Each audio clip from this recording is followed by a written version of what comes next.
Hello, everyone. Welcome to week 2 of Mark Twain. I really enjoyed meeting all of you last week. I'm happy to see that this is a slightly larger class than usual, which is very exciting. I'm sure that makes things a little bit easier for you as well in terms of creating responses and discussing with your classmates. I'm hoping that you're enjoying reading Huckleberry Finn. We'll be continuing the reading this week and having a discussion on the forums. Now note, and I'm going to go into student view, note that you do have an essay due next week, and I just want to make sure that it's open. It should be. Yep, good. All right, so essay number 1 is due next week, and it is an essay that focuses on the adventures of Huckleberry Finn. Obviously, you can't complete this assignment until you finish the novel, so make sure you finish the novel. I prefer you to focus on the novel, of course, as opposed to any outside sources. I really would like for you to come and to this essay and write it using your own knowledge and using what you've learned from reading the actual text as opposed to using a lot of outside sources. If you do decide to use outside sources, please note this. It should be scholarly. Modern criticism from the APUS library. I would prefer you not use the open web. However, if you do, use Google Scholar, focus on .edu sites. I do not want to see any SparkNotes, Shmoop, or any of those websites in your essay. Please do not use those websites. Just use the actual text, and if you want peer-reviewed articles. And note that it's fairly short in my view, 750 to 12,050 words. 1,200, excuse me. Whoa, 12,000. 1,250 words, 1,250 words. Obviously, if you write around 750, you're not going to get an A. Okay, so if you're shooting for a higher score, you want to reach more of the max. However, don't go over 1,250 words. Okay, now on to this week's forum and lesson. I'm going to click on the lesson. And remember, the essay is not due until the end of week 3. We're on week 2 right now. That's just if you want to work on the essay in advance. In the reading and resources, obviously, we're focusing still on Huckleberry Finn. There are also a couple of resources. This one right here is very short. So if you can't make it work for you, it's really not that important. This one is kind of interesting because there is some debate with Jim. Jim obviously is not a flat character.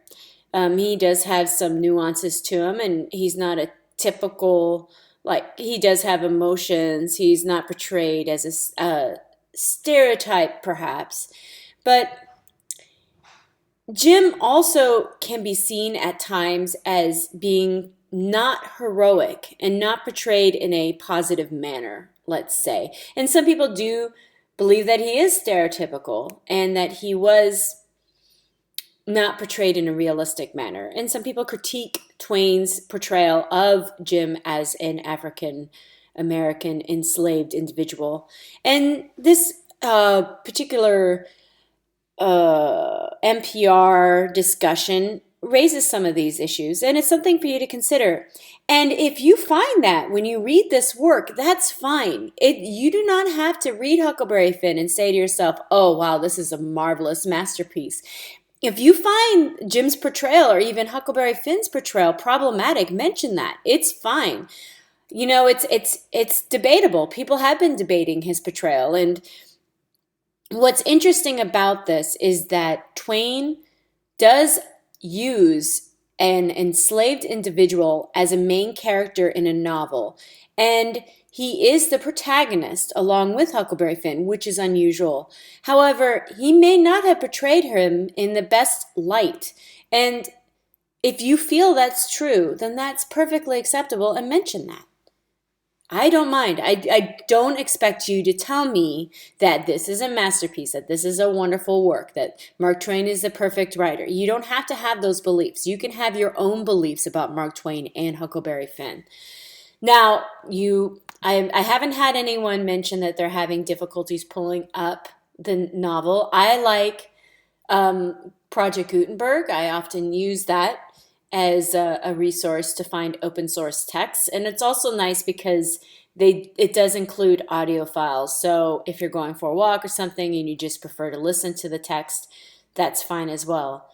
When you read through the novel this week, consider this forum question, and it's right here: Mark Twain and child narration.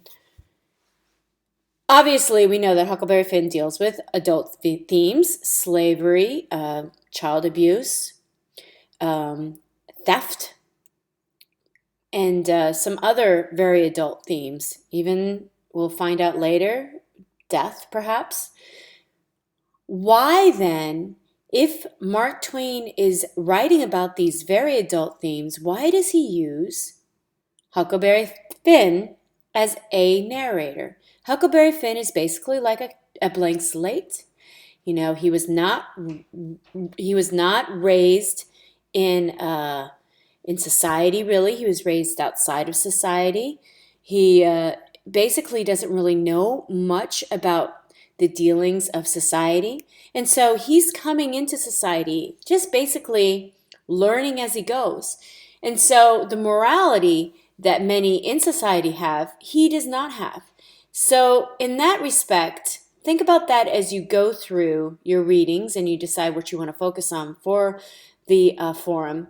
Another thing that's interesting to discuss is Twain's portrayal of religion. Now, that's not part of the discussion forum question, but that might be a side area that we focus on this week.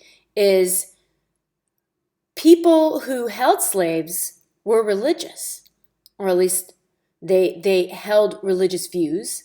They believed in the Bible. They were Christian for the most part. So how do they work?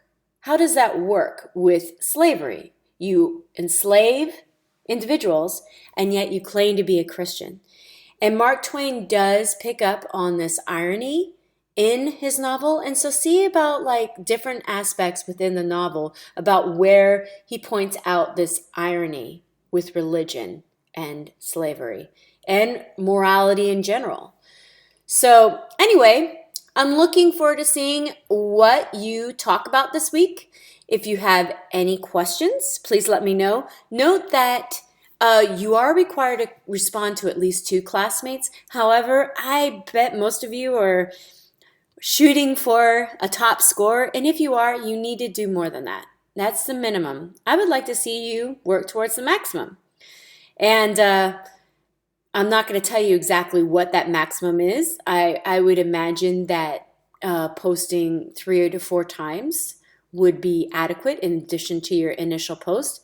However, if you post 3 times and to 3 classmates, let's say, and along with your initial post, and those 3 posts are thorough and interesting and thoughtful, then yeah, I'll probably give you a max score. If they're not thorough and they're just kind of saying things like good job, good work, wonderful posts, then you may not receive the max score, because I do read everything you write. I may not comment on your individual posts. I probably will, though. I probably will comment on everyone's posts in this class. But I do read everything you write. So keep that in mind when you form those forum discussions. And I know you wouldn't plagiarize, but if you did, be forewarned that I use Turnitin for all of the forums as well as the papers. All right? Have a great week, everyone. I'm looking forward to our discussions in the forums.